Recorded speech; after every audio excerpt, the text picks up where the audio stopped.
Welcome to another deep dive. We're going to get into some wild stuff today. AI stuff, Yeah. AI-generated content, and, can we trust what we see online anymore? Right. And we've got some really interesting articles that we're going to dive into from Psychology Today and MIT Sloan. Yeah, some really interesting stuff. Yeah. Really mind-blowing how quickly things are changing and how this AI is developing. Mm-hmm. One of the articles was citing a Europol report that predicts that by 2026, 90% of online content could be AI generated. Whoa.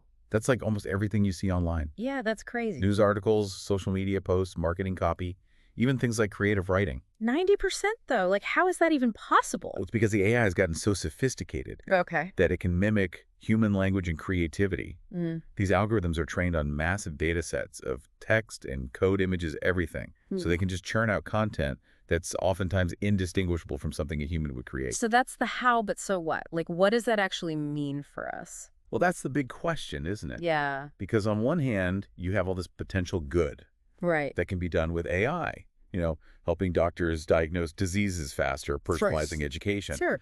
But Yeah. but there's a huge potential for problems as well, especially when you start talking about misinformation and manipulation. Yeah, and that Psychology Today article really gets into some of the scary side of this. Oh, absolutely. It's not just, AI writing a cute birthday poem. It's like really being used to spread misinformation Right. and sway public opinion. Yeah, and what's scary is that it's already happening. Yeah, It's not something down the road. right. The article highlights how AI-fueled misinformation campaigns have already had real-world consequences. Yeah, like what?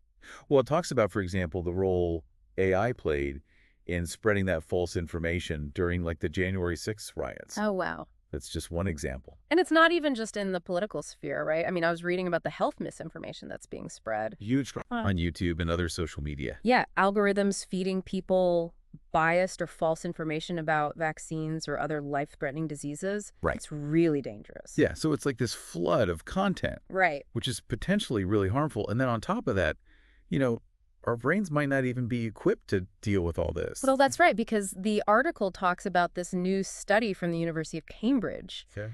that suggests that younger generations, while they're digital natives, they might actually be more susceptible to this online misinformation. So we need to be extra careful about what we're consuming, but then also almost train the next generation Absolutely. to be able to parse this information. Yeah, we need to give them those critical thinking skills Yeah. to sort of fact from fiction in this crazy digital world. So before we go down that rabbit hole, which Yeah. we should at some point, Totally. is there any good news here? Well, there is some good news, actually. There is some good news. Okay, good. One of the most interesting things we saw was this MIT Sloan study. Yeah. That really took a closer look at how people perceive AI-generated content. Okay.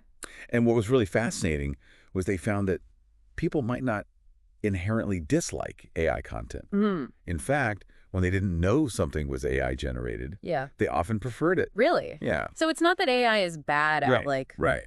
creating engaging content. It's more just that we know it's AI. Yeah, it's like that human favoritism. We just automatically kind of place more value on things that are created by humans, even if the AI stuff is objectively just as good.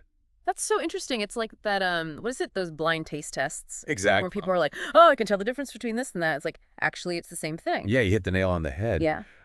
It's just, maybe we just naturally associate that human creativity with emotional depth and that originality that AI maybe just can't replicate. Right. It's that, art imitating life. Yeah. So if we know it's AI, we're like, I don't know. It just doesn't sit right with me. And that actually ties into another point that this study explored, Okay. which is the uncanny valley. Oh, yeah. That creepy feeling you get when something looks almost human, but not quite. Like those AI-generated images that are, too perfect. Yes. And it applies to content, too. Interesting. So it's like we're fascinated by it, but also creeped out when it gets too good. Totally. And that kind of all goes back to that question of authenticity that we were talking about earlier. Right, because even if it's like a catchy jingle or a really realistic painting, does it have that same human touch? Right. But does it have that same emotional resonance? Yeah. And if we can't tell the difference, then how do we even know what we're consuming?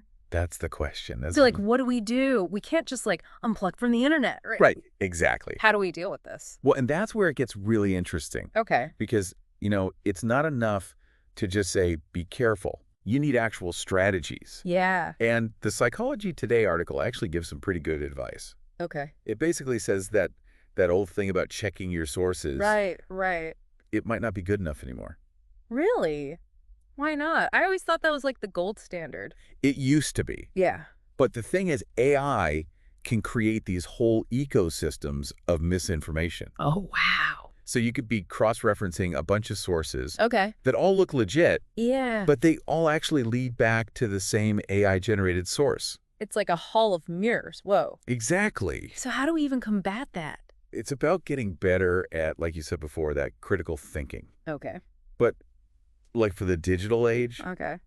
like you got to think more like a detective almost. Okay, so always be suspicious. And we're not suspicious exactly, Okay. but definitely don't just take everything at face value. Right. Okay. Like understand things like statistical manipulation or source bias. These are things the article talks about. Yeah. So we're not just reading, we're like investigating what we're reading. Exactly. Exactly. Aye. Which I know it sounds like a lot of work, Yeah, it does. but it doesn't mean you have to be cynical and distrust everything. Okay, that's good. Yeah. It's about finding that balance, Right. being aware, but not totally overwhelmed. Totally. Yeah, so we're not getting sucked into the paranoia. Exactly. Okay, so besides all that, is there anything more we can do? Well, this is interesting. The MIT study, Okay. they found that even just a little human touch can make a big difference. Okay. Like even if there's just a human editor Yeah. who reviews the AI stuff or adds some context, Okay.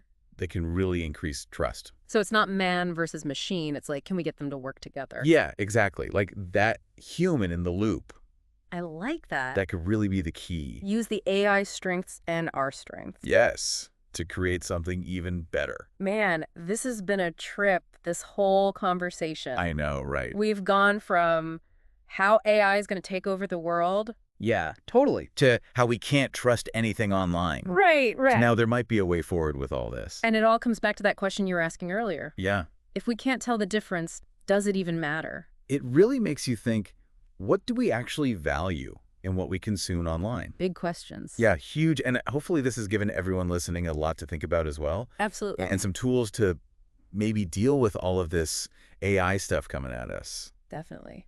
Thanks for diving into all this with me. This was great, yeah. And to everyone listening, thanks for joining us on the deep dive.